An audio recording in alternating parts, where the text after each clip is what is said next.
Muito bom dia, senhoras e senhores. Mais do que representatividade, participação ativa no mercado, apoio e suporte perante questões desafiadoras que requerem o impulso de uma entidade reconhecida para galgar oportunidades e competitividade. Quem é CEPRORGS sabe o que é contar com tudo isso.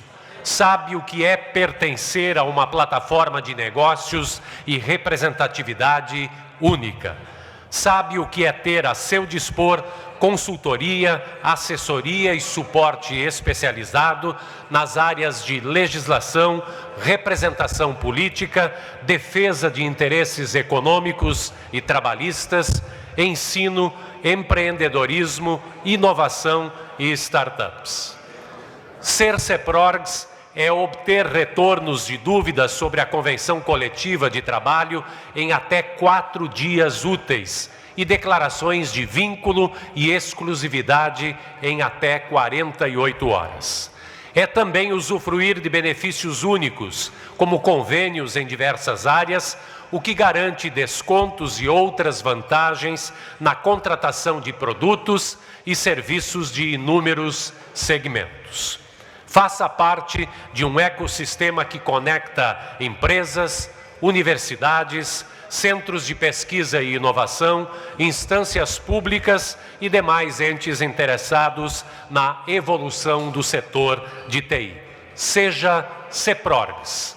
CEPRORGS, uma plataforma de negócios e representatividade única. Fica aqui o convite, curta o CEPRORGS nas redes sociais e utilize a hashtag MesasTI nos posts do evento. É com grande alegria que recebemos a todos nesta 4ª edição do MesasTI de 2019.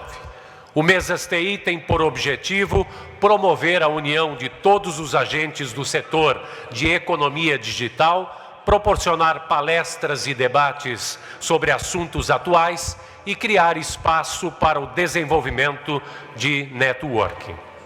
Em nome do presidente do CEPRORGS, Diogo Rossato, nós agradecemos a presença dos diretores do CEPRORGS, representantes de entidades, empresários da área de TI, representantes dos nossos patrocinadores, profissionais da imprensa, demais convidados que nos honram com suas presenças. Agradecemos ainda as empresas patrocinadoras que apostaram em nosso evento. Patrocínio Gold, DBC Company, 2Cloud, Família Previdência. Patrocínio Silver, Dinamize, Multiedro e RCA. Patrocínio Bronze, Algar Telecom e N1 Inteligência de Negócios. E apoio Postmetria.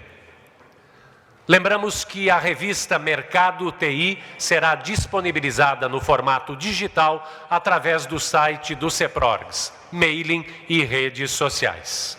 Informamos ainda que o estacionamento será por adesão.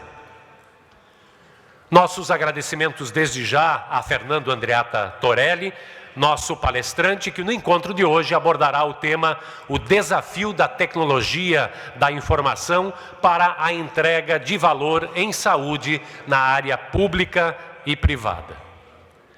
Nas mesas encontram-se as fichas para perguntas que deverão ser entregues para a nossa equipe de apoio.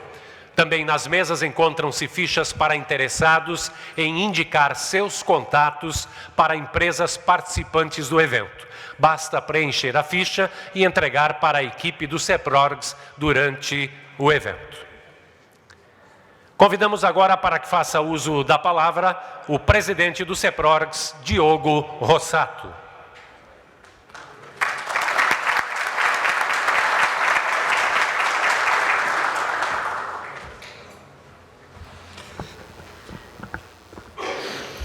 Pessoal, bom dia. Sejam todos bem-vindos mais uma vez.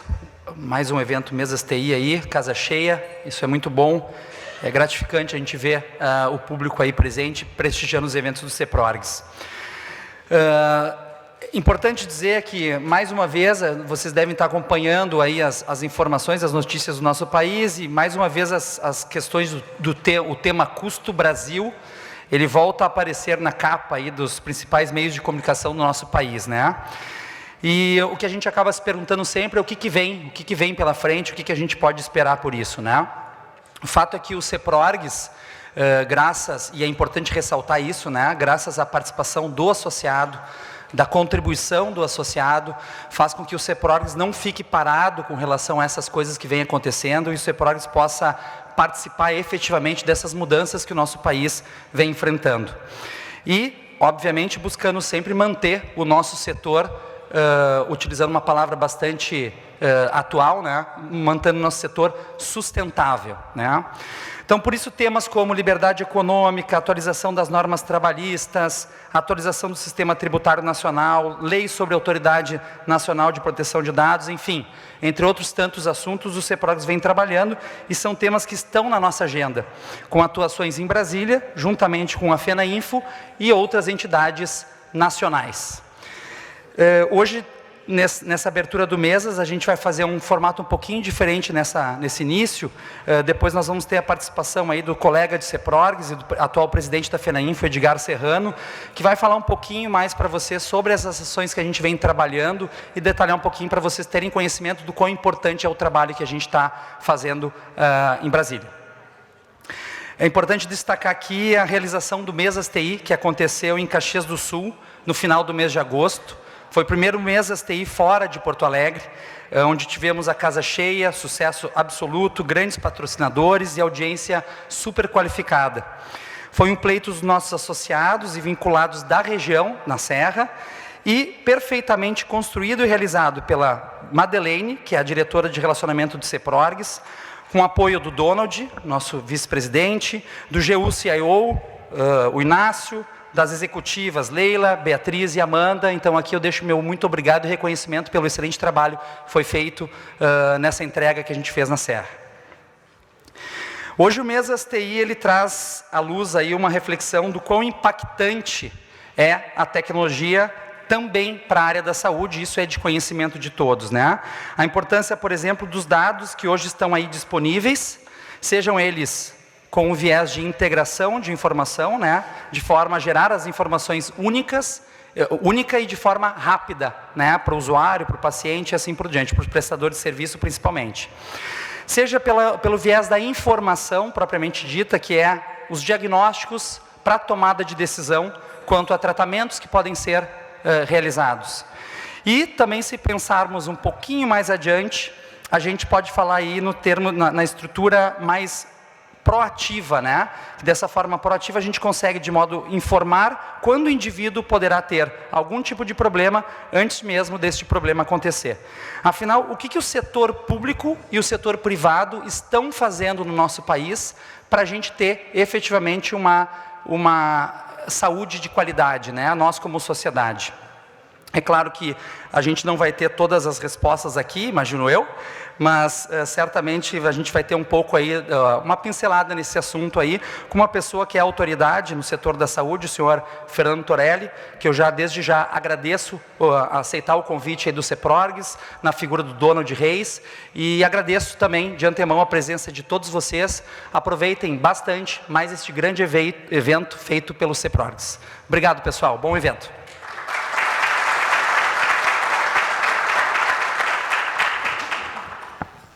Muito obrigado, presidente Diogo Rossato. E eu convido agora, para fazer uso da palavra, o presidente da FENAINFO e diretor financeiro do CEPRORGS, Edgar Serrano.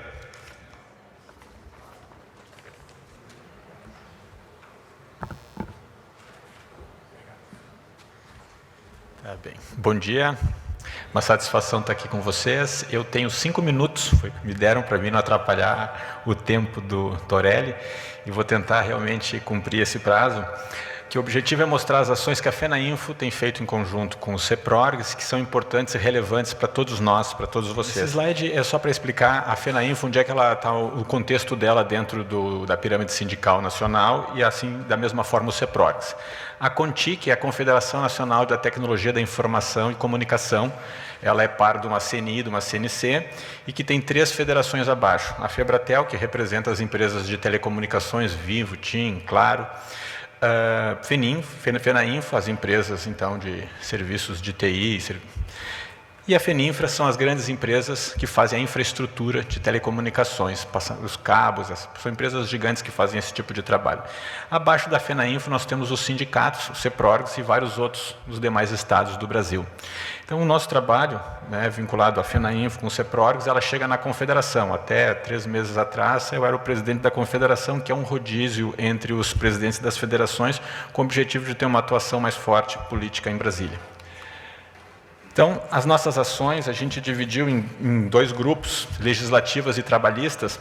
Vou passar aqui as principais, porque são as mais relevantes. O que nós temos aqui no item 1? O CETIC. O nosso setor paga, com as 3 federações juntas, 1.285 milhões de reais ano para a educação. Esses valores vão 67% para a CNC e os 33% restantes para a CNI.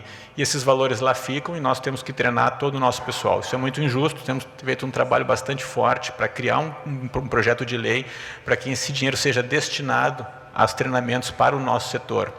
Nós pagamos treinamento dobrado, pagamos na folha de pagamento, se paga esses valores e ainda temos que treinar os nossos colaboradores. Reforma tributária, isso é uma coisa que está muito em voga e muito importante. Hoje nós temos 3 projetos, 3 PECs, PEC 110, PEC 45, PEC 128 e falta ainda o projeto do ministro Paulo Guedes, que ainda não chegou, mas que na verdade vai ser um conjunto disso tudo.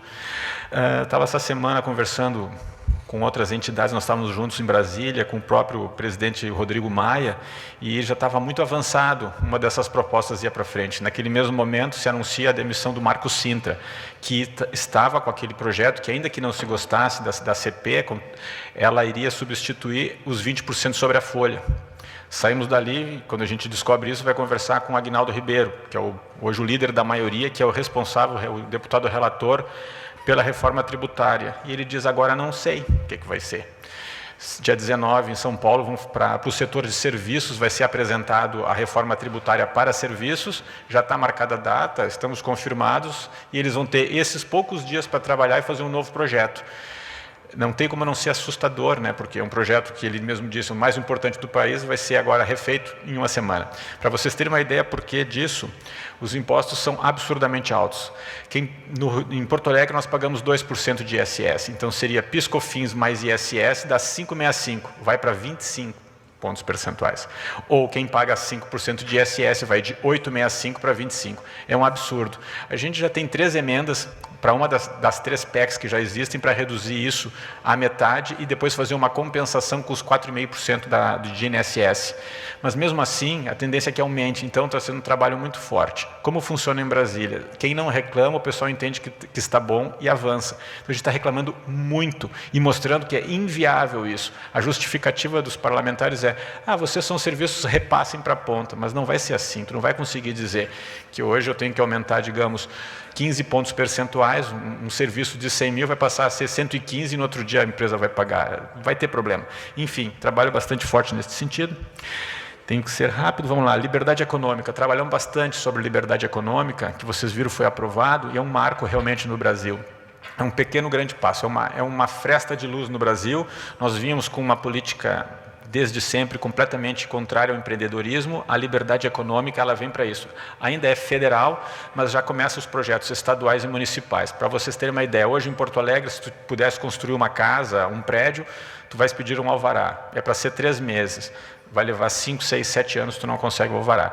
Com isso aqui, com esse tipo de lei, se começar a chegar em todas as cidades, chegou os 3 meses, tu começa a construir no 91º dia. Se deu problema, a culpa é do fiscal que não da prefeitura que não te deu uma desculpa, um motivo para o alvará não acontecer.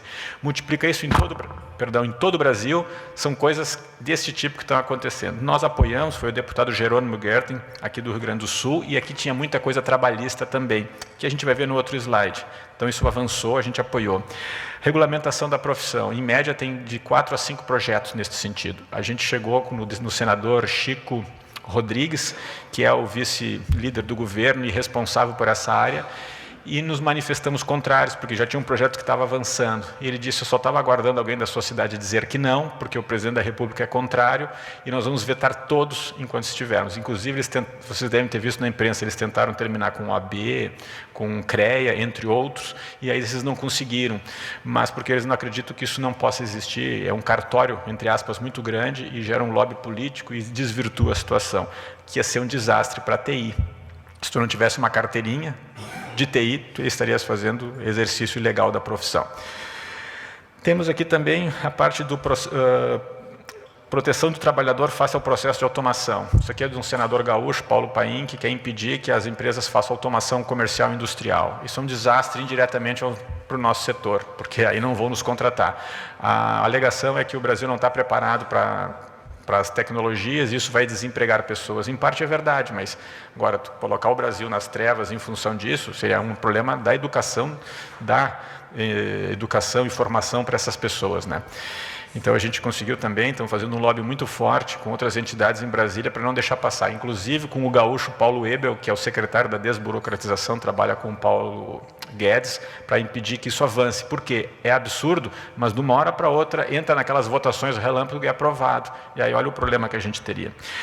E aqui, onde se fala muito, né, que é a criação da Autoridade Nacional de Proteção de Dados, a gente criou um manifesto com ABS, Brascom, Acesso Pro Nacional, nós, FENAINFO, tem também outras entidades da parte de pesquisa e desenvolvimento que estamos trabalhando em conjunto para que alguns vetos aconteçam e exigindo uma cadeira técnica no Conselho. Isso até antes de vir para cá estava lendo um outro manifesto que a gente está fazendo que vai ser entregue ao Presidente da República assim que ele melhorar, que é a gente poder participar. Não sei qual vai ser o representante da FENAINFO, da CESPRO, da ABS, mas que tenham técnicos, pessoas que entendam para poder participar desses conselhos que vão multar seriamente as empresas que tiverem algum tipo de infração. Tem que ter alguém que conheça, e até então não tinha. Indo para a última parte, senhores, sendo sempre bem sucinto, Convenção Coletiva do Trabalho. A FENAINFO faz a Convenção dos Estados do Norte, Acre, Amapá, Pará, Maranhão, entre outros lá, que não lembro todos os nomes, mas quem faz é a equipe do CEPRORGS, que é a mesma equipe que se desloca e dá a inteligência para tudo isso no Brasil todo. Qual é a importância para o Rio Grande do Sul de fazermos lá? A gente tem conseguido fazer umas convenções coletivas bastante justas, dentro de um cenário difícil. E isso cria, entre aspas, uma jurisprudência para que no Rio Grande do Sul, onde geralmente é o pior lugar de negociação, a gente consiga mostrar por que tem que ter tudo isso se nos outros estados estão sendo mais coerentes. Isso é importante nos dar força para que a gente tenha um equilíbrio aqui no nosso estado. Em março desse ano, a gente foi conversar com o secretário Bruno Dalcomo, que teria status de ministro do Trabalho, se não tivesse havido, né, a fusão dos ministérios, e ele nos perguntou, nos oferecendo o que vocês montem um material sobre qual o estado da arte dentro do possível da atual legislação para uma possível ajuste trabalhista. E a gente passou várias coisas para eles, tipo fim da CIPA para as empresas de TI. Para você ter uma ideia, a pergunta dele, algum risco elétrico? Bom, o risco é tanto quanto o computador do seu filho na sua casa. Sim, é verdade. Tal. Então começamos, se eu tenho 10 computadores na empresa, eu tenho 100, eu tenho 150, onde é que está o risco nisso? Para que ele realmente... Então a gente começou a passar home office, já pode, mas não pode na prática. Tem que negociar com o sindicato, tem que dar alguma coisa em troca. Para que isso? Controle alternativo de jornada, tu poder, em vez de ter aqueles relógios, tu criar um app e as pessoas poderem fazer a marcação de ponto. Ele sim, é possível, algumas regras básicas para evitar, digamos, fraude, mas estamos negociando isso, ponto por exceção, que está na MP, mas ainda não foi regulamentado. A pessoa ser considerada hipersuficiente, que ganha acima do teto do INSS, isso está em 12 mil e pouco. A gente diz, bom, se o governo acha que o maior salário que alguém pode se aposentar é 5.839,45, então é justo que a partir disso ele não seja considerado hipossuficiente, né? ajuste nas normas regulamentadoras. Existem normas regulamentadoras que, quando os fiscais do trabalho vão visitar as empresas, as nossas empresas, são tão antigas que eles podem escolher, se quiserem, ou por engano ou por outra razão, e te autuar, porque essa norma é tão antiga, mas ela ainda está valendo. Então, são 650 normas que eles vão transformar em 5 normas, para vocês terem uma ideia do que tem de fuligem ainda nas leis brasileiras. Enfim, é isso, senhores. Eu tentei ser o mais rápido possível, mas para mostrar que tudo isso impacta na vida de todos nós, e não quero tomar tempo do nosso grande palestrante. Obrigado.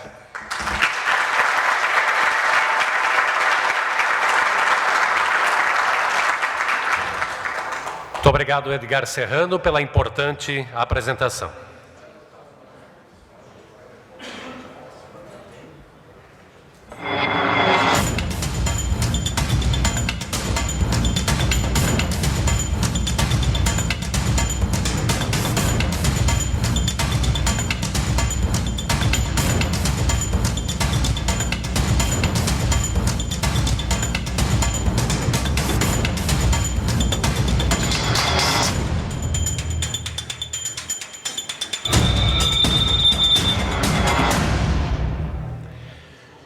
E agora nós convidamos para a sua apresentação o nosso palestrante Fernando Andreatta Torelli.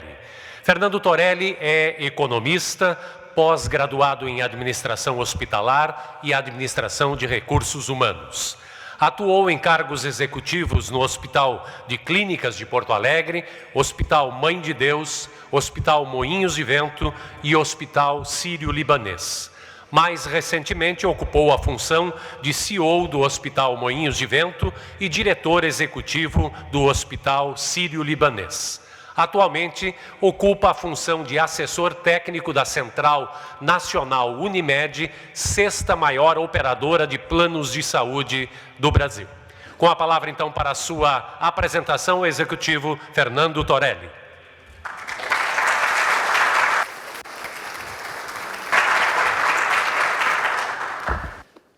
Bom dia ou boa tarde a todos. Gostaria de primeiro agradecer a oportunidade pela segunda vez estar participando do evento de vocês. Agradecer o convite, muito especial ao Donald, amigo da vida inteira. O pessoal diz assim, pô, obrigado pelo convite. Eu disse, eu não fui convidado. O Donald manda na agenda, se ele disse que eu estar aqui, eu vou estar aqui. E poder falar sobre um tema que eu, desde que comecei a trabalhar na área hospitalar. Então, eu passei 32 anos internado dentro do hospital, sempre na área de gestão. E nos últimos 2 meses, eu estou trabalhando numa operadora de plano de saúde. E a questão da tecnologia da informação é fundamental para que a gente consiga salvar a vida das pessoas. Eu vou falar durante a apresentação, vou falar de um evento que teve no Sírio, que foi a invasão do WannaCry, que simplesmente paralisou todos os computadores do hospital. E vários eventos que no dia a dia do setor de saúde nós enfrentamos. O primeiro ponto que eu gostaria de passar para vocês, primeiro é falar um pouquinho sobre o sistema Unimed, onde eu atuo hoje. Hoje no Brasil, 17 milhões de pessoas fazem parte do sistema Unimed, ou seja, tem o plano de saúde Unimed. A Unimed é o maior convênio de saúde do Brasil. A grande questão é que a Unimed é fragmentada em várias operadoras. Então, você tem a Unimed Porto Alegre, que é um case de sucesso no Brasil, e Unimeds como sendo cooperativas médicas espalhadas por todo o Brasil. Mas todo mundo usando a carteirinha verde. E um ponto importante, que a Unimed é uma das poucas operadoras que atuam em praticamente todos os municípios brasileiros. Tem 2 considerações importantes que nós temos que reconhecer. A saúde no Brasil, ela foi qualificada nos últimos anos por 3 grandes tipos de instituições. A primeira delas, as Santas Casas de Misericórdia, que antes do Sistema Único de Saúde faziam um atendimento para todos os brasileiros que não tinham condições de pagar absolutamente nada. O Sistema Unimed, que através de cooperativas médicas organizou a medicina, transformando isso num plano com possibilidade das pessoas acessarem uma saúde de qualidade. E os hospitais de imigrantes.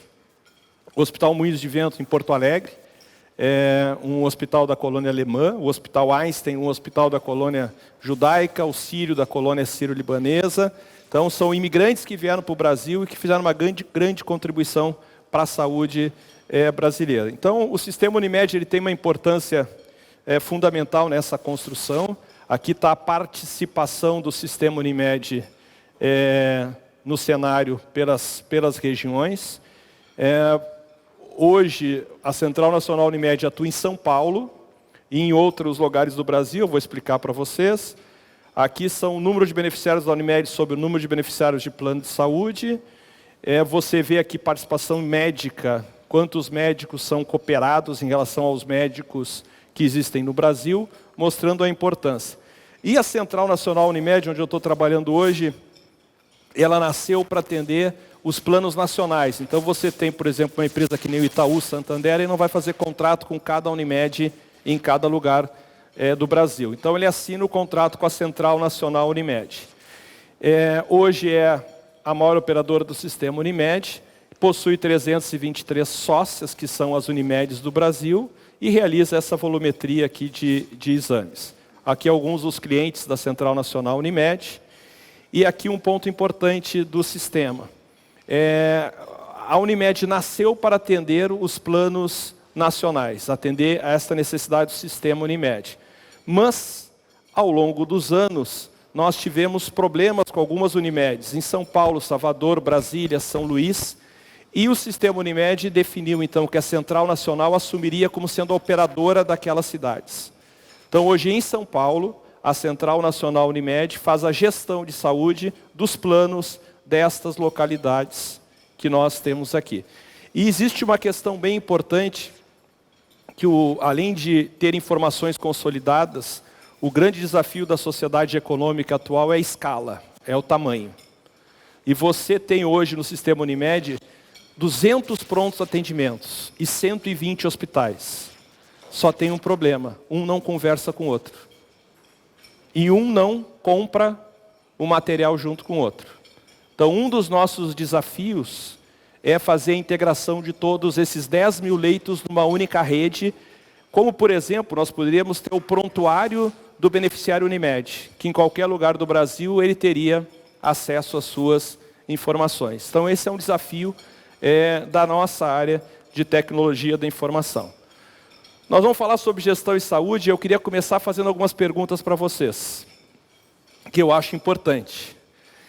Certamente vocês devem ter um celular, né? Algumas pessoas têm 2, né? E nesse celular, se vocês derem alguns cliques, vocês vão acessar todo o movimento bancário de vocês, correto? Né? A pergunta é quantos de vocês podem dar 2, 3 ou 10 cliques e acessar todo o histórico de saúde de vocês, no seu dispositivo móvel, né? Qual é o problema disso? Você, quando chega na emergência de um hospital, o médico lá na emergência, ele tem que te atender rápido. E ele não tem tempo para conhecer todo o teu histórico, porque tu está numa emergência. E ele não tem as informações de vocês. Então, este é um dos maiores problemas do sistema de saúde brasileiro.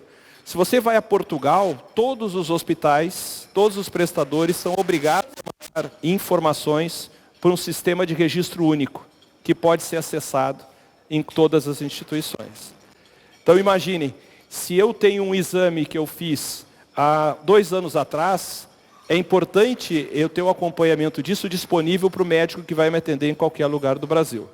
Então eu perguntaria para vocês, alguém de vocês aqui na plateia possui todas as suas informações de saúde disponíveis em um meio eletrônico? A do banco vocês têm, né? Mas da saúde de vocês não têm, né? Uma outra pergunta importante. Quem é o médico de referência de vocês? Se vocês tiverem necessariamente buscar um atendimento hoje à tarde, para quem que vocês vão ligar? Muitas pessoas, o médico é o plantonista da emergência do hospital. Então, se eu estou com um problema, eu vou lá na emergência do hospital. Qual é o problema disso? Esse médico não te conhece. E ao chegar na emergência, ele vai pedir um excesso de exames, com razão, porque ele não te conhece. E o custo da saúde vai aumentar muito, porque ele tem que fazer uma medicina defensiva, porque ele não te conhece. No passado, quem é mais antigo sabe que a família tinha um médico, que era o médico de referência da família, que no passado até ia em casa. Uma outra pergunta importante, que eu sempre faço, qual o melhor hospital da cidade? Se eu tiver que fazer uma cirurgia de coluna, qual a equipe médica que possui o melhor desfecho clínico para que eu possa optar por essa equipe? Vocês sabem? Né? Onde estão os indicadores de qualidade médico-assistencial disponíveis para a sociedade brasileira? Eles estão sendo publicados em algum lugar? Não. Outra pergunta importante, por que nós desperdiçamos tanto no setor de saúde? Hoje as empresas pagam o plano de saúde, e eu não vou falar nem da saúde pública, porque nós estamos com um problema de financiamento absurdo na saúde pública. Eu acompanho um projeto de saúde, de reestruturação dos hospitais federais do Rio de Janeiro, e vocês não têm ideia do nível de precariedade por falta de recursos e investimentos. Mas vamos ficar só na saúde privada. Se nós fazemos exames desnecessários, tem várias publicações mostrando que, se você tiver um comitê sênior de médicos para reavaliar indicações, por exemplo, de cirurgia de coluna ou cirurgia bariátrica, mais de 50% dos procedimentos indicados não devem ser realizados. Então, nós fazemos mais do que o necessário e fazemos o desnecessário. E a saúde é cara. Ela tem que ser cara. Se nós desperdiçamos da maneira que nós desperdiçamos, ela obrigatoriamente tem que ser cara. E o que é valor em saúde, que nós vamos falar sobre esse tema, que todo mundo fala, mas poucos conseguem dizer exatamente o que é isso. E eu gosto muito dessa expressão, o incentivo incentiva. Imaginem vocês, nós dos hospitais nos chamamos de profissionais de saúde. Se tiver uma epidemia de saúde, nós não temos como pagar o salário dos nossos funcionários. Se você perguntar para um administrador hospitalar, ele quer que o hospital tenha 85% de ocupação. E quanto mais grave for o paciente, maior vai ser a receita do hospital. Porque o sistema de saúde paga pelo uso, paga pelo exame realizado, paga pela cirurgia realizada. Então, se toda a organização ela trabalha para ser remunerada pela execução, vocês acham que existe algum viés de interesse de realizar procedimentos desnecessários? O incentivo incentiva. Por que alguns modelos, eu visitei o hospital da Johns Hopkins nos Estados Unidos e perguntei, como é que funciona aqui a cirurgia de coluna? Nós temos um comitê de médicos de alta senioridade que se reúnem toda segunda-feira para analisar os casos e dizer quais os casos que realmente precisam ser operados. E qual o material que vai ser usado e qual a técnica. Né? E com isso a gente consegue ter a certeza de que o que está sendo feito realmente precisa ser feito. No Brasil, leiam a Harvard Business Review deste mês, tem uma pesquisa do Walmart, nos Estados Unidos, onde 60% das cirurgias de coluna revisadas por esse comitê foram orientadas a não serem realizadas. Né? Então, de novo, nós vamos ter que revolucionar o sistema de saúde, para que o incentivo seja da saúde e não da doença. Né? Na verdade, nós somos profissionais da doença, porque se todo mundo tiver saúde, a gente não consegue pagar os nossos trabalhadores. O nosso país viveu uma transformação social. Ninguém pode questionar isso. Né? Aqui é o Índice de Desenvolvimento Humano na década de 90, 2000 e o final aqui 2010. E nós tivemos um aumento, um envelhecimento da população. Década de 90, quanto mais azul, mais forte, vocês veem que o Brasil está começando cada vez mais a ter uma pirâmide etária compatível com os países mais desenvolvidos. Eu, quando nasci, o Donald, quando nasceu, em 64, no dia do meu nascimento, eu tinha uma expectativa de vida de 56 anos. Significaria que hoje seria a minha última palestra, que eu tenho 55. Né? Mas eu fui planejado no nascimento, eu nasci com essa expectativa. Né? No ano 1970, já era 59,15. E lembrem, em 1970, tricampeonato, 90 milhões de ação, né? Nós éramos 90 milhões de brasileiros naquela época. Né? Quando a gente começa a ver, à medida que vai passando os anos, vai aumentando a expectativa de vida da população. Década de 80, 85, 1990, 2000. Quando a gente chega em 2005, o que acontece? Chegamos a 70 anos, só que nós dobramos a população brasileira nesse período. Se nós tivéssemos criado lá em 70, em vez de ficar todo mundo torcendo pelo Brasil, um prontuário único, integrando todas as informações de saúde, nós teríamos a população toda que nasceu a partir daquele momento, integrada com uma mesma base de dados. Nós não fizemos isso e hoje não temos, né? Nós, 2010, 73, e nós chegamos agora, 2015 e agora 2019, a 210 milhões de brasileiros. O que a França fez em 150 anos, que é dobrar a população, nós fizemos em 34 anos. Então o Brasil é um case de sucesso de saúde. E o Sistema Único de Saúde do Brasil é indiscutivelmente um dos maiores sistemas do mundo, né? Vocês vivem numa cidade, que é a minha cidade, que tem a melhor Santa Casa do Brasil, que tem o melhor hospital universitário federal, que é o Hospital de Clínicas de Porto Alegre, que tem o melhor hospital do Ministério da Saúde do Brasil, que é o Grupo Hospitalar Conceição, e tem hospitais do Sistema Público de Saúde que são excelentes, né? Nós só temos um problema, cada um tem um prontuário específico e um não conversa com o outro. E quando o paciente chega num outro hospital, tem que refazer tudo que ele já fez, porque não existe a conectividade dos sistemas de informações. Mesmo com essa evolução, nós ainda temos um crescimento fantástico. Por quê? Porque a expectativa de vida em alguns países da América Latina é maior ainda do que o nosso. Dizem que as pessoas que estão nascendo hoje vão viver até os 100 anos, né? E essa é uma excelente notícia para nós. Nós somos tão eficientes que nós quebramos a Previdência do Brasil, né? Porque as pessoas estão envelhecendo pelo um cálculo atuarial que não estava previsto pela sociedade brasileira, né? Só que tem um problema. Lá em 2014, nós chegamos a 50 milhões de brasileiros com plano de saúde. E vinha crescendo, crescendo, crescendo. Hoje, nós já somos 46 milhões 999. Então, no pior período econômico, onde tem menos capacidade de investimento do setor público, o Sistema Único de Saúde recebeu mais, além das pessoas, da população que cresceu, mais 3 milhões de brasileiros estão no Sistema Público de Saúde. Então, todo mundo espera, tem expectativa da retomada da economia. Se nós não conseguirmos retomar a economia do Brasil, efetivamente nós vamos ter todos os problemas que nós podemos imaginar. E aqui tem o dado que é o mais preocupante. Enquanto que nos Estados Unidos, o custo per capita de saúde é de $9 mil, 9.400, a nossa capacidade econômica é investir $900 de saúde por habitante. Então nós temos um problema.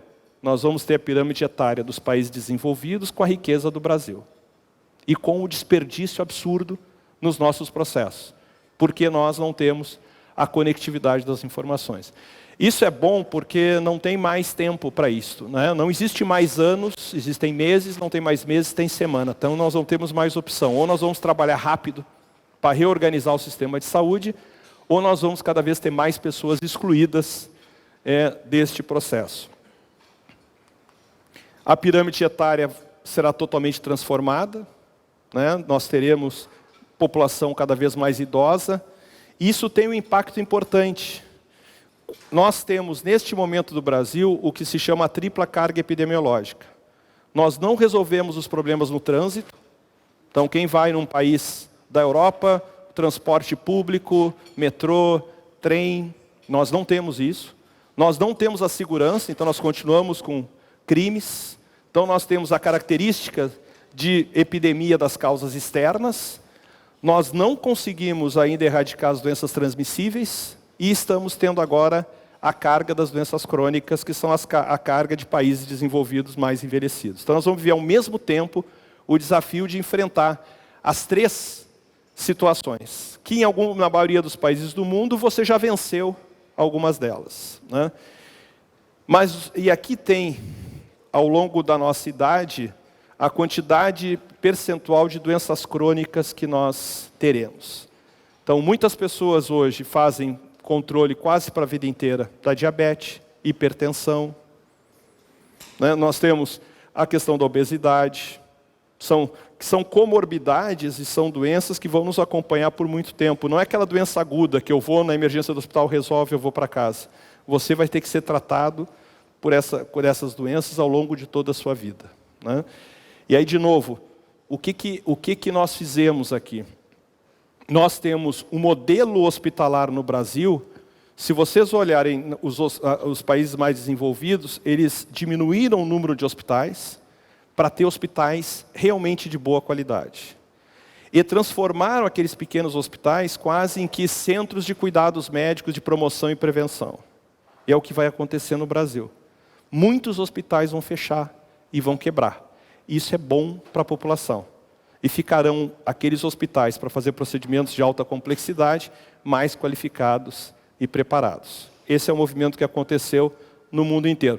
Aqui no Brasil, o hospital é que nem igreja, né? Não fecha nunca. Quando vai fechar, todo mundo se junta. Eu acompanhei o processo da Beneficência Portuguesa. Né? Tinha 3 pacientes e uma dívida de 100 milhões.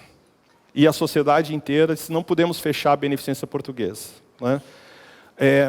Porto Alegre sobrando leitos. Tem muitos hospitais em Porto Alegre com leitos fechados. Né?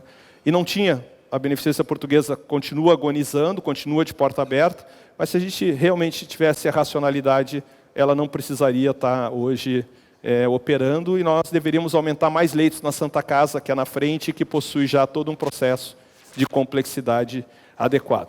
Vocês não podem imaginar que um hospital com 100 milhões de dívida vai ter algum sistema de tecnologia da informação adequado para atender um paciente. Né? Não terá. Né? É impossível. Né? Então, fizemos a revolução da saúde ao longo dos anos, a população brasileira dobrou em 34 anos, fizemos a transição epidemiológica, saímos da doença mais aguda para tratar a doença crônica de uma pessoa de mais idade. Teremos a pirâmide etária dos países desenvolvidos, porém com o PIB do Brasil, mas nós não fizemos a transição do modelo de cuidado. Nós continuamos tratando a população brasileira no modelo hospitalocêntrico, onde eu preciso do médico, eu procuro o médico. Só que agora nós nos tornaremos doentes crônicos. Doentes crônicos que precisam ser tratados de uma forma diferente. E aí vocês vão começar a ver que todas as operadoras de plano de saúde, todos os players da saúde, começam a falar de atenção integral à saúde, de atenção primária em saúde. Né? É só ir a algum país. Na Holanda, em cada quarteirão tem uma enfermeira que monitora os crônicos daquele quarteirão, se eles estão tomando a medicação adequada, se eles estão fazendo a promoção e a prevenção, para evitar que eles voltem para o hospital e que fiquem sempre tendo recaídas. Né? Então, nós iniciaremos agora a necessidade da mudança de cuidado do paciente agudo para o paciente crônico. E aí entram vocês. Não tem mais como tratar o crônico da maneira que nós tratamos com as informações disponíveis. Imaginem se a gente conseguisse conectar o dispositivo móvel, ou seja, o sistema central vai ter informação que vocês estão fazendo X horas de exercício por dia, por semana. Além disso, o sistema central terá acesso a tudo que vocês compram na farmácia. Além disso, o sistema central terá acesso a todas as informações ocupacionais registradas dentro da empresa. Terá acesso às informações do hospital, do consultório do médico e da operadora. Tudo isso conectado, conversando. O que significa isso? Você terá as informações necessárias para cuidar da saúde da população. Né? Hoje, se você fizer a integração, e eu vou apresentar para vocês, o Sírio-Libanês tem um projeto onde ele buscou um barramento e conectou todas essas plataformas e gerou o BI de saúde de cada um dos seus funcionários, integrando medicina ocupacional, atenção primária e atenção hospitalar e os dados do plano de saúde. Conseguiu identificar claramente quem são os profissionais que necessitam maior cuidado. Hoje, quem decide ir no médico somos nós. No futuro, o médico vai te ligar. Porque o sistema baseado em inteligência artificial vai dizer, liga para o Torelli e convida ele para conversar. Porque se ele tem hipertensão, não está tomando a medicação porque não compra na farmácia, não está caminhando porque o dispositivo dele O mobile mostra que ele não está caminhando. Teve 2 vezes no PA com crise de pressão alta e se afastou 15 dias da empresa porque ele está estressado. Sabe o que vai acontecer com o Torelli no ano que vem? Vai ter um infarto ou um AVC.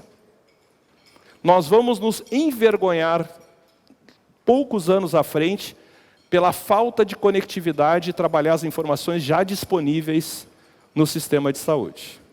Né? Porque hoje essas informações existem, mas não estão sendo conectadas nem gerenciadas. Então esse é, sem dúvida, o maior desafio do sistema de saúde brasileiro. Né? Desafio já vencido pelo modelo inglês, pelo modelo holandês, pelo modelo escocês, pelo modelo português, onde ele já consegue conectar essas informações. Só que tem um problema. Se eu conectar todas as informações, será que eu vou precisar fazer tanto exames como eu faço hoje? Ou será que quando o médico pedir uma tomografia, vai dizer, você fez há 3 meses atrás, não tem por que fazer uma nova tomografia? Só que o incentivo incentiva. Se toda a indústria da saúde só é remunerada e só gera riqueza com a realização de procedimentos, né, é óbvio que tu não tem o incentivo de fazer essa conexão. Né? Hoje nós temos laboratórios de patologia clínica no Brasil que eles recebem um valor por vida do plano de saúde. Vocês imaginem, um laboratório, plano de saúde é R$400 e R$50 é para o laboratório para a área de imagem. Quando o médico pede um exame, o laboratório que antes era incentivado a fazer mais exames, agora ele liga para o médico e diz, doutor, o senhor pediu um exame X, que já foi realizado na semana passada e não tem por que fazer esse exame de novo. Não vamos expor o paciente desnecessariamente a um procedimento. Né? Por quê? Porque o incentivo incentiva e a conectividade passa a ser um grande desafio. O que está em discussão no Brasil hoje e que tem que andar numa velocidade muito maior é o prontuário eletrônico universal.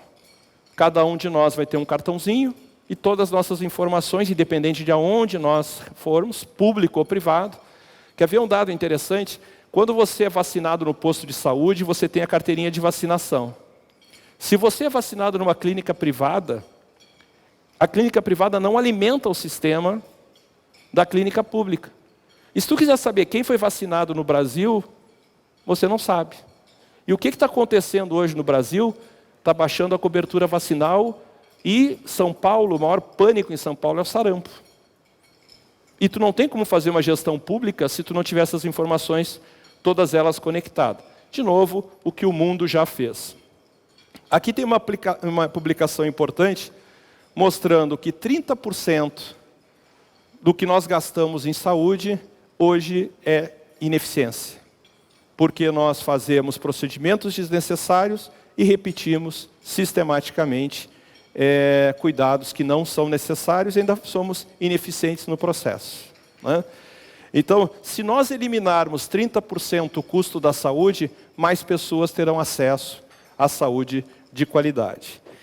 E uma questão importante que a nossa geração não pode esquecer é que se nós, inteligência artificial, medicina preditiva, genética, dispositivos mobiles integrados, se isso não for popularizado, nós vamos aumentar a desigualdade no nosso país. Né? Hoje nós temos esse mapa da cidade de São Paulo, que é a capital econômica do Brasil.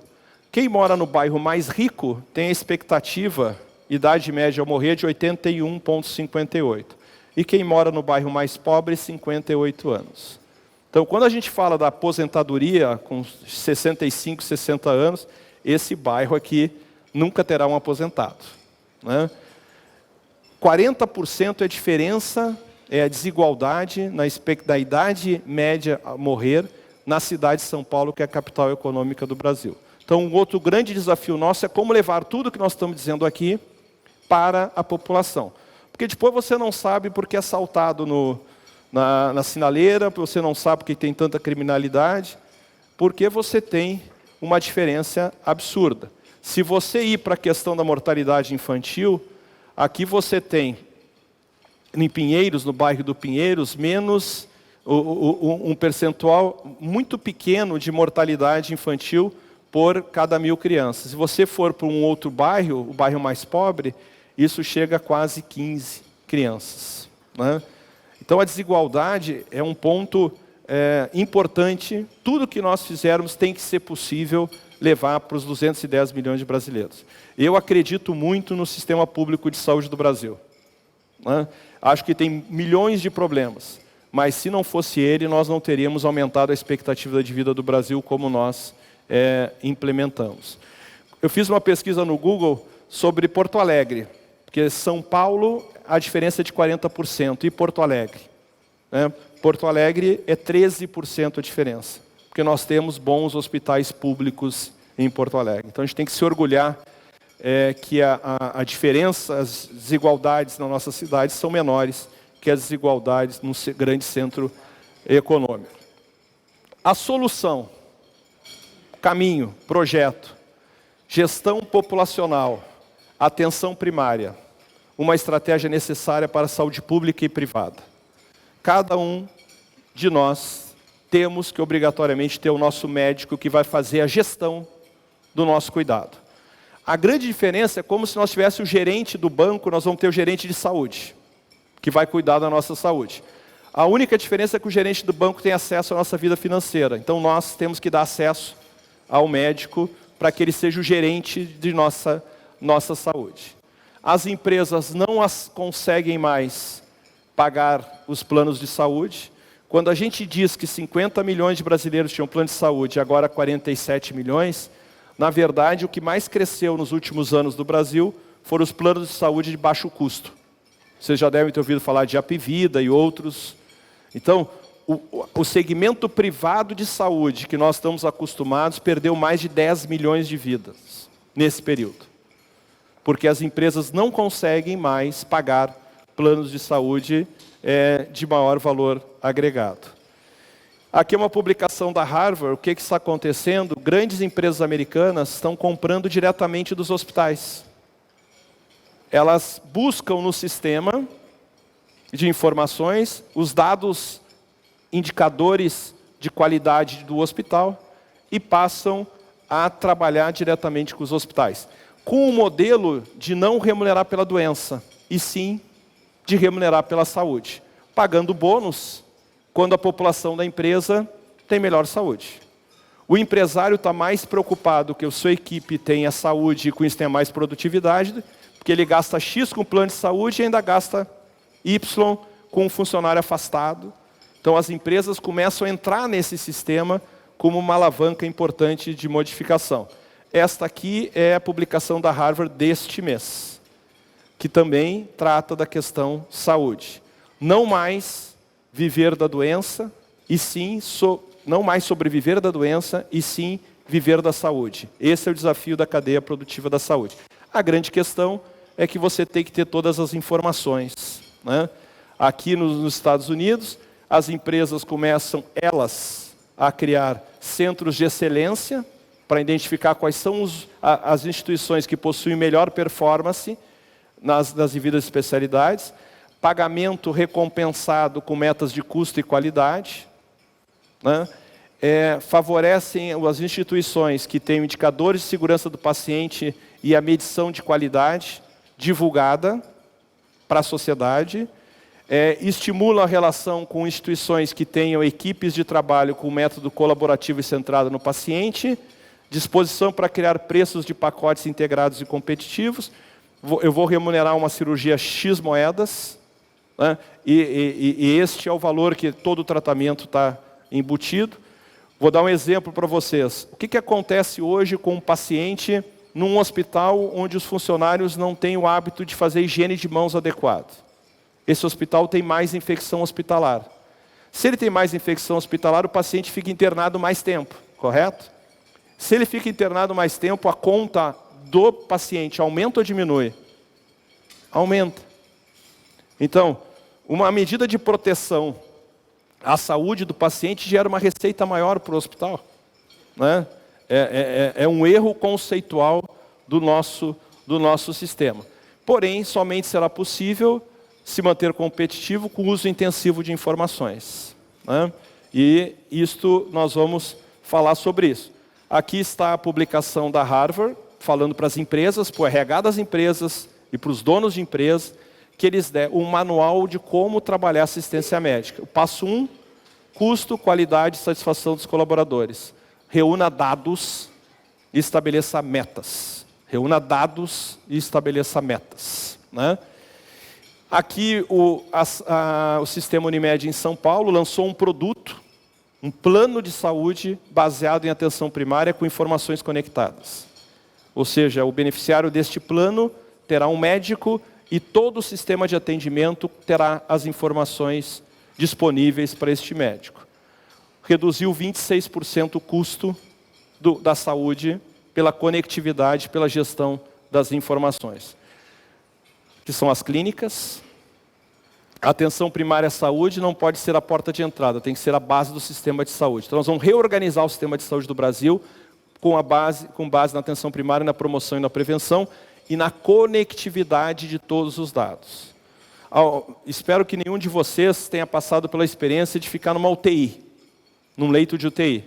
A coisa mais apavorante é que o respirador, o monitor, não conversam com o sistema de tecnologia da informação. E um não conversa com o outro, né? Vocês imaginem se a indústria hospitalar gerenciasse a indústria aeronáutica, eu nunca viajaria de avião. Porque nós não temos, uma coisa não conversa com a outra. A bomba de infusão, você tem um problema na cirurgia, me veja todos os registros. Não, os registros não ficam armazenados X tempo e não vão para o prontuário do paciente, né? No Sírio, essa é uma publicação da Harvard, o que o Sírio fez? Ele começou a cuidar da saúde dos seus trabalhadores. Então são 7 mil colaboradores, mais os dependentes. Ele implantou no andar do Sírio uma equipe de médicos de família, farmacêuticos, enfermeiros, para cuidar, fazer a promoção, atenção primária em saúde. E ele obteve esses resultados que estão aqui demonstrados, né? Uma redução significativa no custo da saúde e um aumento significativo da satisfação dos colaboradores, né? Isso gerou tanto resultado, aqui está a unidade do Sírio, são 24 consultórios para cuidar da promoção e prevenção. Então eu estou dentro da empresa e estou me sentindo mal, eu vou no meu médico, que já me conhece o meu histórico. Eu estou com uma dor de cabeça forte, ele já sabe que eu sofro de enxaqueca crônica. Eu estou com uma dor de cabeça forte, eu vou na emergência do hospital, eu faço uma ressonância magnética, uma série de exames para descartar o AVC, né? Esta é a ineficiência que o sistema de saúde nos traz. Isso funcionou tão bem que o Banco Votorantim contratou o Sírio para fazer uma unidade dentro do banco para cuidar da saúde dos funcionários do banco. Isso funcionou tão bem que o Banco Santander contratou 4 unidades e o Banco Itaú 8 unidades. Então as empresas começam. E qual é a vantagem da atenção primária? Que você vai ter um médico de família fazendo promoção e prevenção. Mas qual é a verdadeira vantagem? Integração dos dados, gestão populacional, compatibilidade das informações. O que o Sírio fez? Criou o barramento e esse médico de família passou a ter todas as informações ocupacionais do médico de família, do hospital, e criou o BI de saúde de cada um dos colaboradores, né? Isso é tão maluco que esse BI ele tem que ter uma preocupação ética muito forte de como trabalhar. Ele só pode ser acessado por médicos. Porque o que vai acontecer numa empresa se constatar que eu tenho hipertensão, que eu não me trato, que eu vou sistematicamente num hospital com crises de pressão alta e que eu não compro medicamento na farmácia e que eu sou sedentário e que daqui 2, 3 anos certamente eu vou ter um evento que vai gerar um custo para o plano de saúde de milhões, né? Então tem uma questão ética, porque nós saberemos antecipadamente quem terá um AVC ou um infarto. O sistema de informações permitirá ter modelos preditivos, onde vai analisar vocês e, pelo histórico, os hábitos de vocês, saberá qual o nível de risco que vocês têm. Então a gente tem que se preocupar com isso, né, do uso ético desta informação. Então hoje o Sírio já cuida de mais de 120 mil vidas, né? E o que é esse modelo? É você, aqui, a tecnologia digital, que esses são os números de dispositivos móveis que já existem disponíveis no mercado, os investimentos nesses dispositivos, mas o ponto importante, a pessoa será o centro da informação. Então você terá aqui o ser humano e conectado a todas as suas informações. Você saberá de todas as fontes qual a situação de saúde desta pessoa e poderá comparar com a população a qual ele está fazendo parte. E com isto vai gerar programas de promoção e prevenção adequados para que a gente consiga vencer isso. Aqui, a gente começa a falar das novas tecnologias. Essa aqui foi a evolução do sírio-libanês ao longo dos últimos anos no seu sistema de TI. O sírio tinha um gasto de aproximadamente 2,5% da receita líquida com TI. E hoje esse gasto está em 4,5%. Por quê? Segurança da tecnologia da informação, proteção de dados. Hoje o sírio tem uma empresa especializada fazendo a defesa dos seus sistemas para evitar qualquer ataque. E uma outra empresa especializada fazendo ataques, para testar o quanto os sistemas estão sendo efetivamente seguros. Né? E implementando a cada ano novas tecnologias. Por exemplo, uma tecnologia importante, que é a checagem na beira do leito. Quando você vai dar uma medicação para o paciente, você vai na pulseira e checa. Se o paciente está correto, se a medicação está correta, se o horário está correto e se a dosagem está correta. E se não estiver correto, apita, para orientar o funcionário que ele não deve dar aquela medicação para aquele paciente. Isso pode ser uma coisa simples, porém, 5% dos hospitais do Brasil usam. Os outros 95% dependem de um ser humano, cansado, que trabalha muitas vezes mal remunerado, e que abre uma bandeja e vai de quarto em quarto dando a medicação para os pacientes. E um dos maiores problemas da saúde no mundo é o erro de medicação. Onde você dá a medicação errada para o paciente errado, na dose errada. Então a tecnologia da informação, ela defende o paciente contra um erro. E aqui, 2017, segurança da informação, que passou a ser vista de uma forma diferente. Vocês viram essa publicação? Eu vim para Porto Alegre para passar o fim de semana, que é um hábito que eu tenho. Quando eu acordei sábado de manhã, me ligaram do hospital e disseram: Torelli, nós estamos com um problema. Nossos computadores estão infectados com WannaCry. Eu digo, e aí? Né? Desinfecte. Ele disse, não, todos estão infectados. Né? Com isso, você para o hospital. Você não tem mais acesso ao prontuário do paciente. Imagina um paciente na emergência, chega para um atendimento e você não consegue acessar a tomografia para saber se ele teve um AVC, qual é a situação do exame. Paralisa o hospital. Aí eu aprendi um monte de palavras novas como economista e gestor. Né? Eu disse, como isso pode acontecer? Né? Disse, não, a Microsoft, ela sistematicamente manda patches de atualização que você deve atualizar o seu sistema para que ele tenha maior segurança. Eu disse, então, quando chega um patch, tu já corrige. Não, existe uma rotina de X tempo colocar os patches, a não ser quando ele tenha um nível de criticidade maior. Eu disse, e esse teve? Não é a informação que nós tivemos. Eu disse, e para o hospital. Eu disse, tá bom, então eu faço o seguinte, vá lá e resolva isso. Não, não temos a solução. Né? Estamos construindo a vacina. Eu digo, vacina? O Sírio tem 3.000 computadores que sustentam todo o atendimento. Né? Descobrimos a vacina. Eu digo, legal. Põe na rede e vacina todos. Não, tem que de um em um vacinar. Aí eu disse, então você vai, numa unidade de 20 computadores, vacine 5, vá para outra, vacine 5 e vá para liberar. Porque senão é todo atendimento manual. Né? O que praticamente as pessoas não sabem mais trabalhar. E aí alguém disse para mim o seguinte, só que tem um outro problema.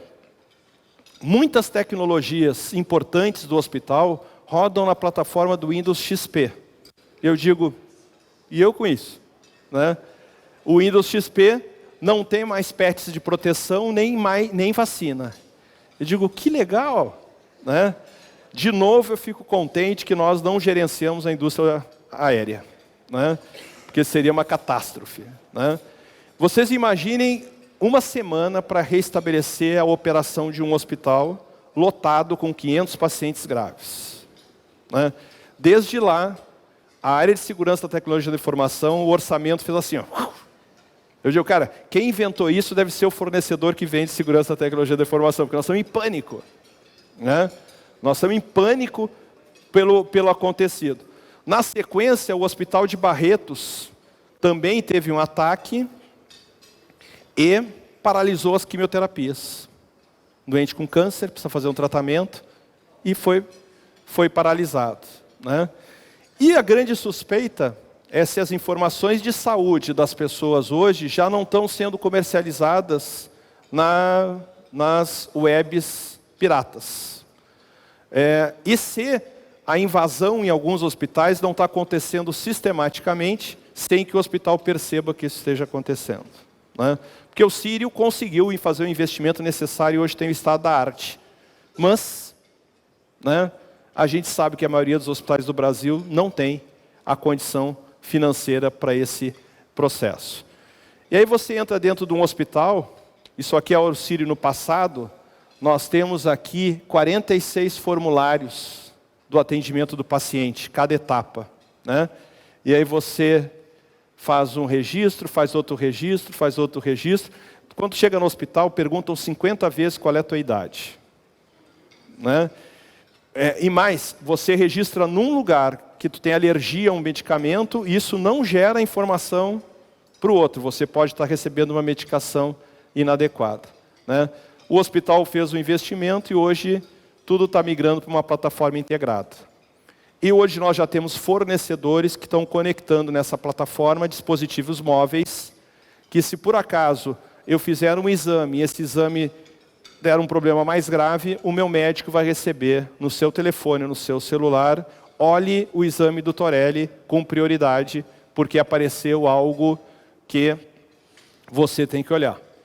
Um dos maiores problemas do segmento hospitalar é a queda do paciente. Tem pacientes que estão internados no hospital e que ele tem recomendação de não se levantar sozinho. Só que quando ele começa a ficar um pouco melhor, ele acha que ele não tem mais esse problema. Ele levanta e cai, né? Alguns têm fraturas, outros não têm fraturas, e já teve inclusive casos de óbito, né? Então você coloca dispositivos móveis que, se ele tiver uma movimentação diferente do previsto, a enfermagem imediatamente é comunicada. Se o funcionário, quando entra no quarto, não vai direto fazer higiene de mãos, dispara um alarme. Então a tecnologia da informação, ao longo dos próximos anos, vai proteger a saúde das pessoas no Brasil e no mundo, porque essa é uma discussão mundial. A grande dúvida que eu tenho é se isso será para todos ou para um grupo que tenha condições de pagar por isso. Que esse é o grande desafio, nós temos que ser eficiente e reduzir o preço. E aqui o que mais me preocupa, quando você integra todos os dados, você começa a criar modelos preditivos, né? E esses modelos vão indicar, com algum grau de certeza, as pessoas que vão ter uma doença aguda no próximo ano. E isto é muito importante, porque permitirá aos médicos intervirem nos nossos hábitos antes de que isto efetivamente aconteça, né? Um ponto importante, vocês acompanharam a discussão da telemedicina, né? Saiu uma regulação do Conselho Federal de Medicina permitindo a telemedicina no Brasil, né? E houve todo o movimento da categoria médica e essa regulamentação foi retirada de funcionamento. O que é permitido no Brasil? Que um médico converse com outro médico através da telemedicina, mas não que um paciente converse com um médico diretamente, porque isso é entendido no Brasil como não possível do ponto de vista legal. O Hospital Sírio-Libanês, num programa do Ministério da Saúde, criou o Regula Mais Brasil. Hoje vocês já devem ter ouvido falar muito das filas de consultas especializadas, né? Pessoas que estão 1 ano na fila, 2 anos para o cardiologista. O uso da tecnologia da informação e da telemedicina permite você criar protocolos. O médico do posto, quando pede um cardiologista, ele tem que seguir um prontuário. um checklist de necessidades. Muitas vezes, em alguns lugares, o médico coloca assim, ao cardiologista, né? Eu estou com uma dor de cabeça muito forte, ao neurologista. Chega no neurologista, é problema de visão, né? Porque não foi feita a análise adequada. Nós criamos um grupo de especialistas que passaram a fazer consultoria para os médicos dos postos de saúde por telemedicina, em 4 capitais do Brasil, e fazendo um diagrama, por exemplo, aqui, hoje já está em 200 mil consultas, mas você, quando recebe o contato da regulação, você tem um protocolo no sistema, e você pode pedir uma reavaliação desse paciente ou encaminhar para o especialista. Olhem quantos foram encaminhados para o especialista e quantos faltaram as informações necessárias. Porque tem pessoas que vão em 4 postos de saúde e vão para a fila 4 vezes para ver qual a primeira que ela vai, porque o nosso sistema não é integrado, né? Você tem um problema. Você, quando devolve para o posto, pode ser que aquele posto está encaminhando mal os pacientes. Se você não sabe, não adianta criticá-los, você tem que ir lá ajudá-los. O sistema permite que você identifique num gráfico de calor qual a região e qual o posto que tem o maior número de encaminhamentos inadequados. E aí uma equipe vai treinar os médicos daquela unidade para que eles sigam os protocolos. Com isso você qualifica a atenção à saúde da população. Em Porto Alegre, este sistema reduziu 40% a fila apenas com gerenciamento. 40% a fila dos profissionais do sistema. Aqui estão as nossas equipes, ficam em São Paulo, Porto Alegre e Brasília, fazendo telemedicina para o Brasil inteiro. E recentemente foi implantado na Amazônia, né? Vocês imaginem num país continental que nem o nosso, você ter informações conectadas e poder conectar por tele, né? Hoje na China, vocês já devem ter visto, o paciente entra numa cabine telefônica e lá ele faz uma consulta, né, usando inteligência artificial e contatando com o médico de atenção primária. Como levar a saúde diretamente para a população. Isso vai ser uma grande discussão ética e uma revolução do nosso processo. Amplamente divulgado na empresa. Aqui tem a telemedicina, só que é o material da McKinsey. O quanto isso já é importante, já tem países que usam 60% dos pacientes podem inicialmente ser atendidos por meio de consultas digitais, né? O Einstein lançou em São Paulo o primeiro emergência digital, né? Que é um problema, porque o Conselho Federal de Medicina não permite que faça, né? Mas você está aqui sentindo alguma coisa, você se conecta no aplicativo e conversa com o médico do Einstein, né? Para você poder ter pelo menos uma primeira orientação, se você tem que ir no pronto atendimento, se você pode esperar. Então essa revolução ela vai acontecer.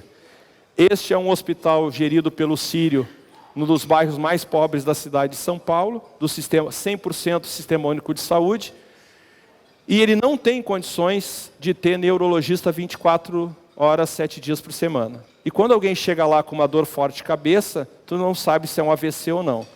Vocês sabem que quando você chega num hospital com AVC, se você tomar um trombolítico numa determinada janela de tempo, você pode ficar sem sequela nenhuma. Mas se passar essa janela de tempo, você ficará para o resto da vida sequelado, né? Como levar isso para a saúde pública?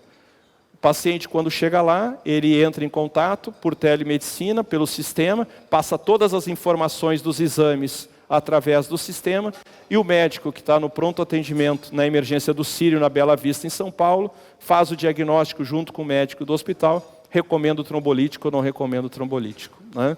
Então nós não teremos como ter a estrutura de saúde no Brasil inteiro com a qualidade que nós temos em alguns lugares, mas nós podemos ter tudo isso conectado. Nos Estados Unidos já existe um hospital que não tem doente. Ele é todo tecnológico e totalmente integrado. Quando você precisa de um especialista, você entra em contato com o hospital e ele vai ajudar no seu processo. Isso aqui é o centro de comando da Johns Hopkins, nos Estados Unidos. O que eles têm? Através de inteligência artificial e métodos preditivos, eles conseguem predizer quantos funcionários eles precisam ter no turno da noite da UTI daqui 3 dias, pelo histórico e as informações disponíveis no sistema, né? Com isso, eles conseguem gerir um complexo de mais de 1000 leitos de uma forma muito eficiente, né? Fazendo todo o monitoramento das salas de espera, do deslocamento dos pacientes, Quando um paciente se conecta, ele já sabe que tem que ter um leito. Quando tem que ter um leito, significa que tem que dar alta para alguém. Então, tu tem toda a informação conectada. Um outro ponto importante, vocês já ouviram falar muito das emergências superlotadas, sai sempre no jornal, né? O Sírio criou uma plataforma, que é uma plataforma de melhores práticas de gestão de pronto atendimento, com uma equipe de suporte que visita hospitais para fazer revisão de processo, para entender o que a gente pode melhorar sem dinheiro. O que a gente pode melhorar no fluxo de informações e no fluxo do sistema e de tudo que tem na operação. Esse aqui é o resultado. Normalmente o hospital diz que ele tem que aumentar o número de leito, que ele tem que ter mais médicos, que ele tem que ter mais enfermeiros, e na verdade ele é ineficiente, porque o paciente está no pronto atendimento, precisa fazer um exame, só vai estar disponível amanhã, então ele fica no pronto atendimento até amanhã esperando. Quando você consegue colocar inteligência de informação e gestão, você consegue. Já tem mais de 40 hospitais no Brasil que implementaram esta experiência. Inclusive, o Clínicas aqui de Porto Alegre fez parte desse processo. Gente, isso aqui é uma questão de propósito e cidadania, né? O ser humano que fica numa condição dessas, e de novo, quando a gente olha para uma foto dessa, mas não se enxerga nela, é porque a gente não entendeu ainda que todos nós seremos beneficiários do Sistema Único de Saúde. Porque a maioria das empresas estão mudando os planos para pós-pagamento e estão mudando o plano para o dia que a gente se aposentar, nós estamos fora do plano da empresa. Então a nossa geração tem a obrigação de melhorar o sistema público de saúde do Brasil, que não seja pelo egoísmo de um dia precisar usar. Então a gente tem que apoiar esse processo, que são as matérias na imprensa falando sobre isso. E aqui um outro projeto, quando a gente fala em saúde pública, hoje já existem protocolos e padrões e sistemas de informações que permitem você evitar uma infecção numa UTI. Determinadas infecções têm um índice de mortalidade de 20%. Então, se você tiver 100 pacientes com aquela infecção, 20 certamente irão a óbito. Isso está na literatura.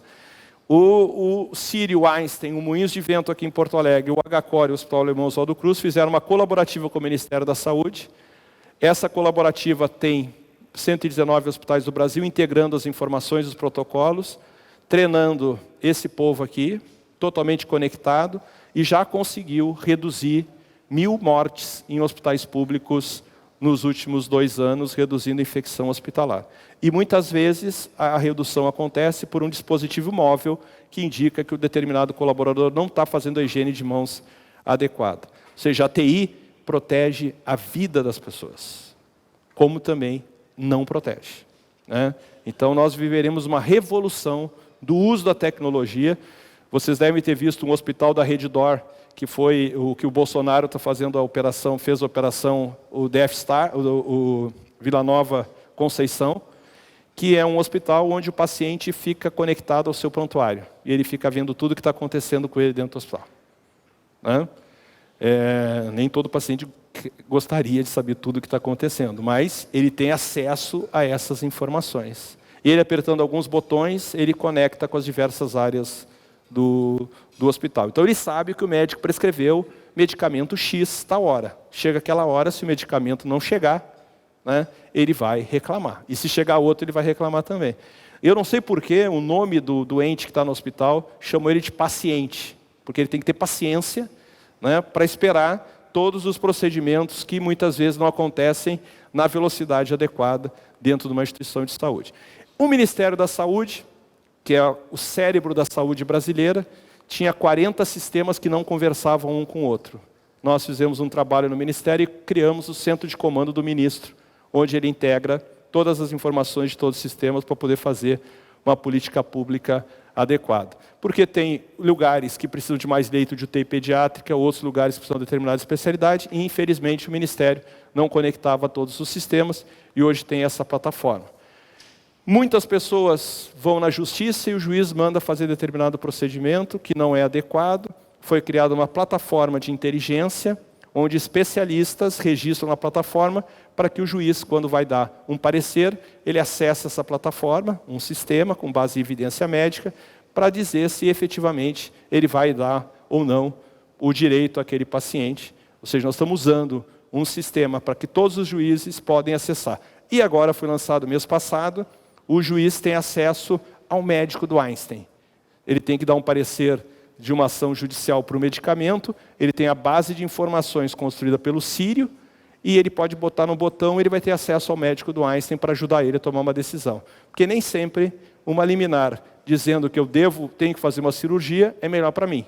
Às vezes, eu não tenho que fazer aquela cirurgia. Então, o que está acontecendo além disso, né?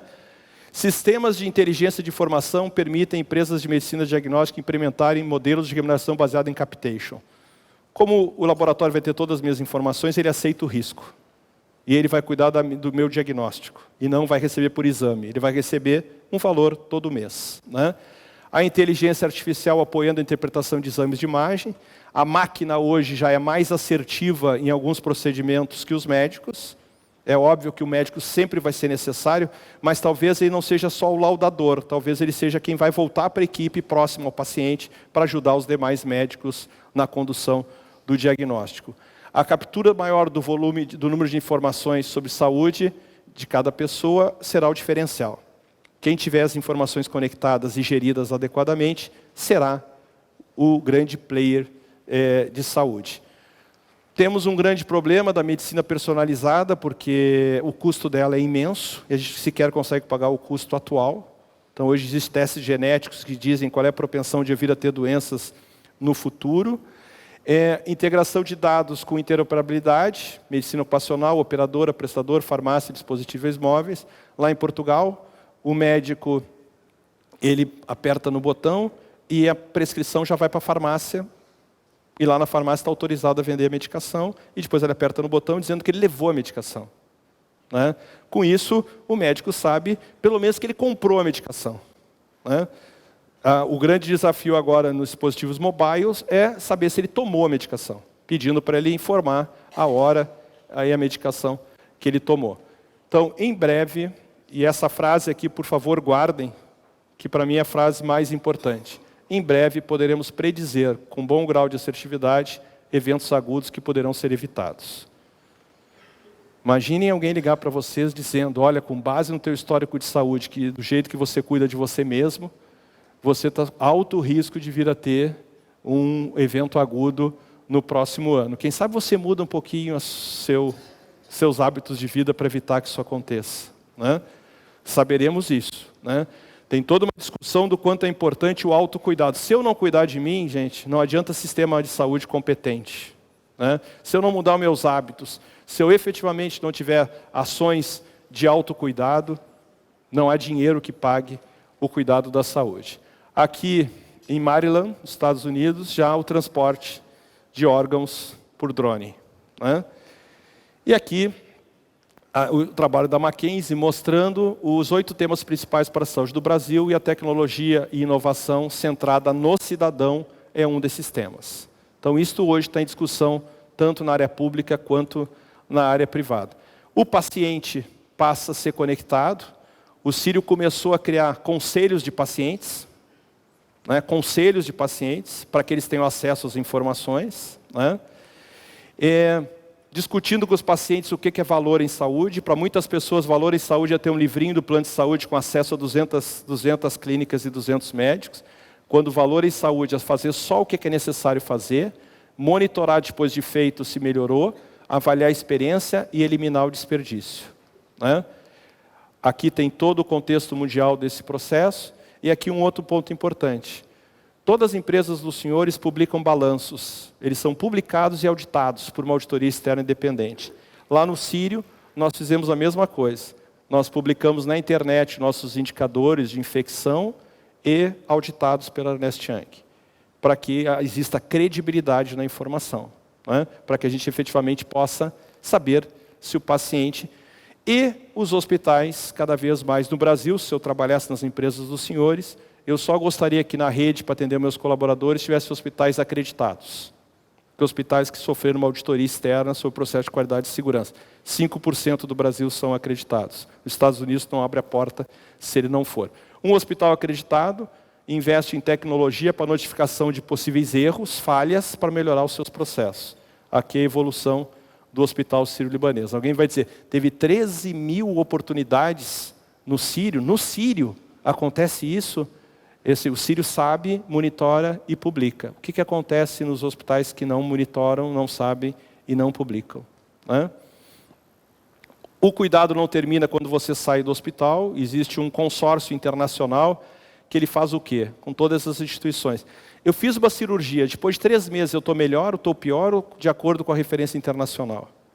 Né? Ou seja, tu passa a monitorar o paciente, 30 dias, 90 dias, aqui em ortopedia. O Sírio hoje monitora mais de 4.000 pacientes para saber se eles estão melhores ou piores. Para saber se efetivamente esses pacientes atingiram o objetivo principal, que é sair do hospital tendo um desfecho adequado no seu procedimento.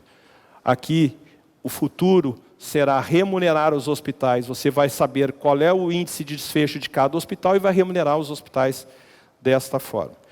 Em função do tempo, aqui de novo, a questão da TI. Qual o valor correto de remuneração de um hospital? Um paciente com pneumonia de 20 anos é diferente de um paciente com pneumonia com 80 anos e várias comorbidades. Existe uma metodologia que permite você criar um código de complexidade. Você pega todo o seu atendimento, coloca isso num sistema, ele vai te dar um código do nível de gravidade e complexidade. O Sírio 1.24 significa o nível de complexidade do Sírio, né? E você consegue identificar o índice de ineficiência da instituição. Tudo isso usando tecnologia da informação. O Sírio tinha uma ineficiência de 16%. E baixou para 5%. O que aconteceu? O tempo médio de permanência de um hospital baixou de 5,8 para 4,7. O paciente ficou menos tempo do hospital. Ele ficou menos tempo? Não.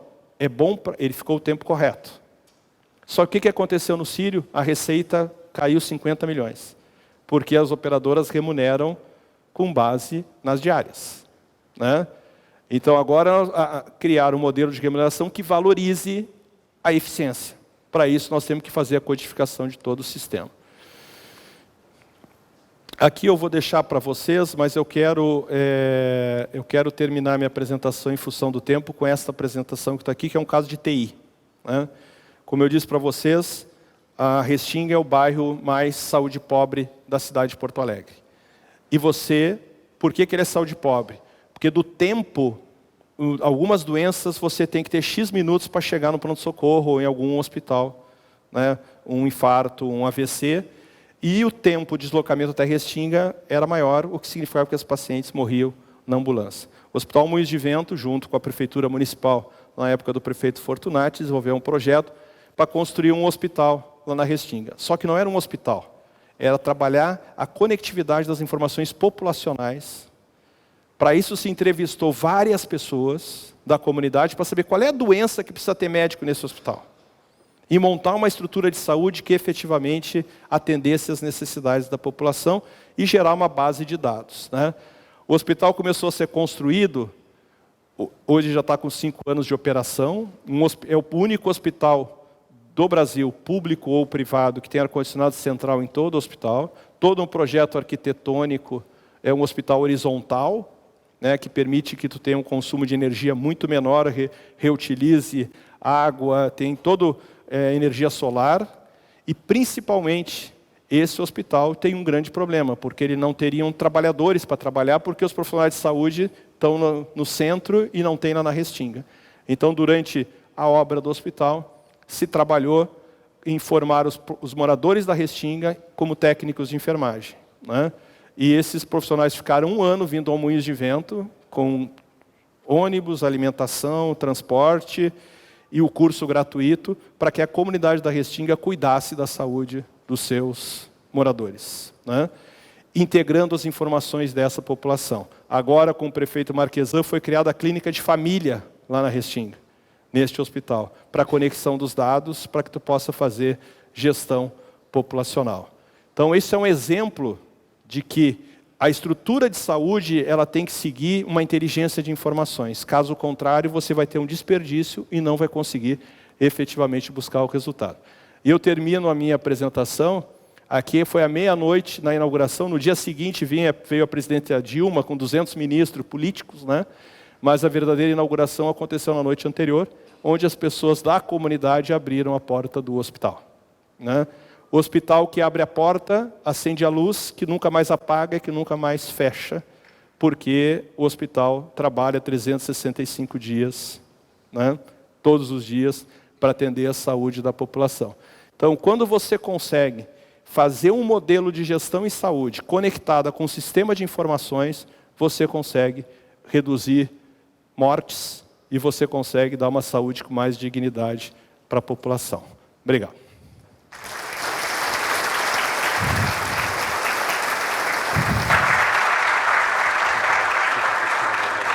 Vou ganhar uma lembrança? Nossos agradecimentos ao palestrante Fernando Andreatta Torelli por sua participação no Mesas TI. De imediato, nós convidamos o presidente Diogo Rossato para que venha ao palco para a entrega de uma lembrança em agradecimento à participação de Fernando Torelli no Mesas TI. Donald Reis, por favor, junto para essa importante entrega ao nosso palestrante.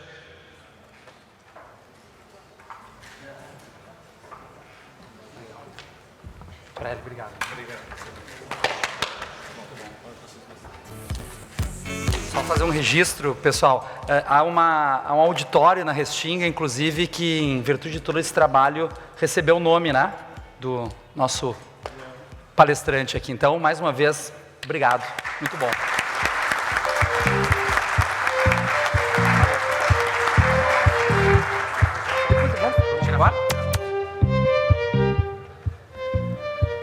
Nós lembramos a todos que aqueles que tiverem algum questionamento a fazer, o façam por escrito, depois encaminhem ou mandem por e-mail ao CEPRORDS, que o CEPRORDS estará encaminhando ao nosso palestrante Fernando Torelli para a resposta a essas questões.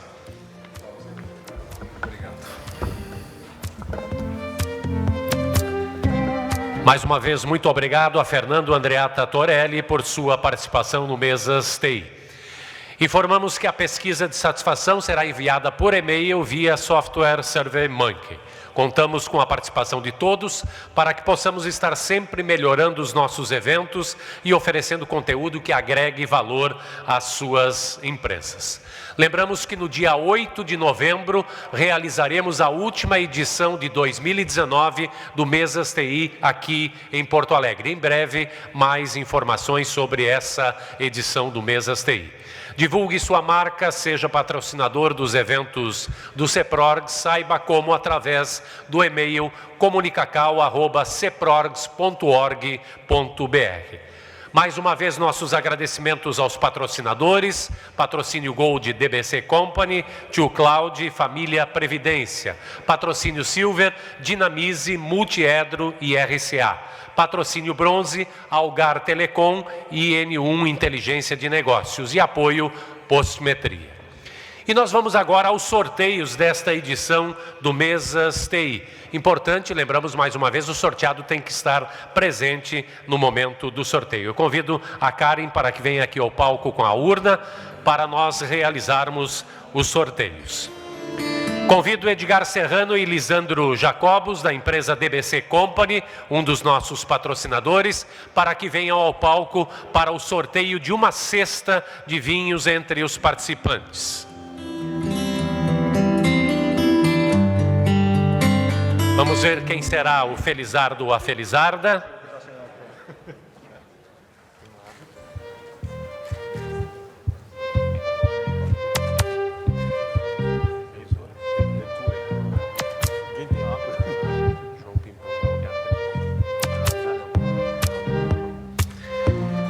O sorteado é João Pimpão, da Algar Telecom. Não está? Então vamos sortear novamente.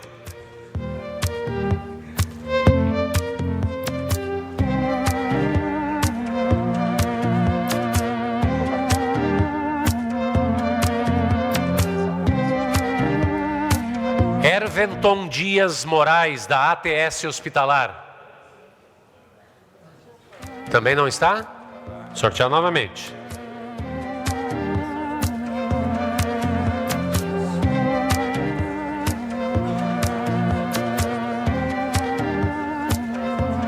Mais um hospital.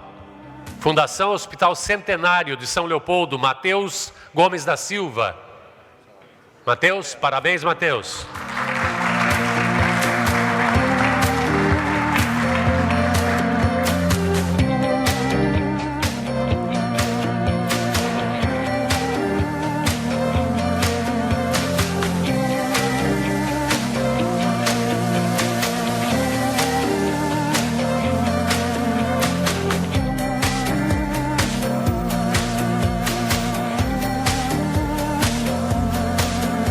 Parabéns ao Matheus, obrigado Edgar Serrano e Lisandro Jacobos, da DBC Company. Eu convido agora Gabriel Goltz, da empresa Tio Cloud, um dos nossos patrocinadores, para sortear 2 vouchers para o restaurante Coco Bambu aqui em Porto Alegre.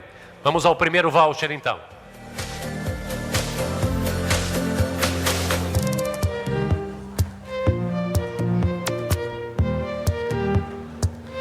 Vamos ver quem será o ganhador ou a ganhadora. Rodrigo Fontana. Rodrigo Fontana, GovBR. Já.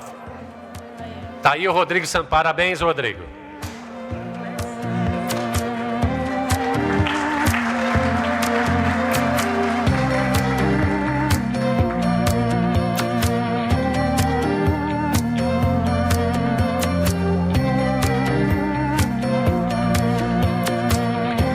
Vamos ao sorteio de mais um voucher para o restaurante Coco Bambu, oferecimento da Tio Cloud.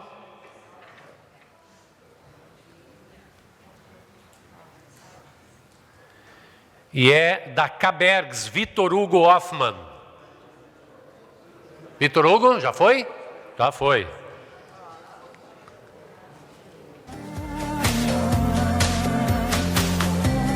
Vamos a mais um nome então.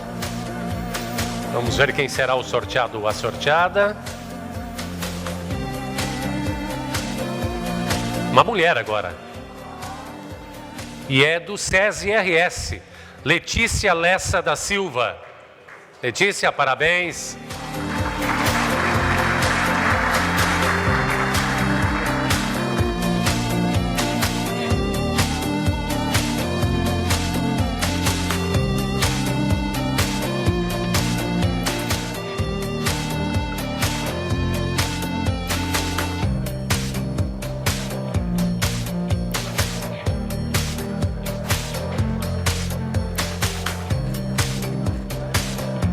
Parabéns mais uma vez a Letícia, obrigado Gabriel Goltz, da Tio Cloud, pela participação.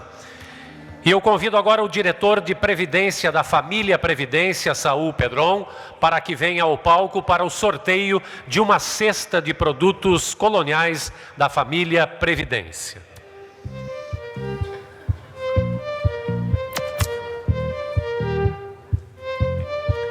Vamos ver quem será o ganhador ou a ganhadora.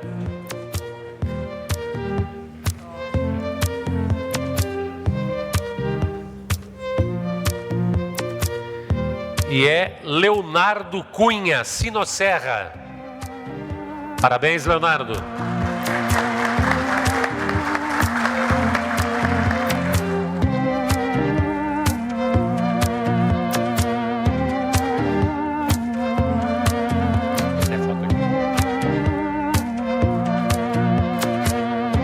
Parabéns, Leonardo. Obrigado, Saul Pedron, diretor de Previdência da Família Previdência. Mais uma vez, nossos agradecimentos às empresas DBC Company, Tio Cloud e Família Previdência por suas participações. Muito obrigado, um bom dia a todos e até o próximo Mesas TI.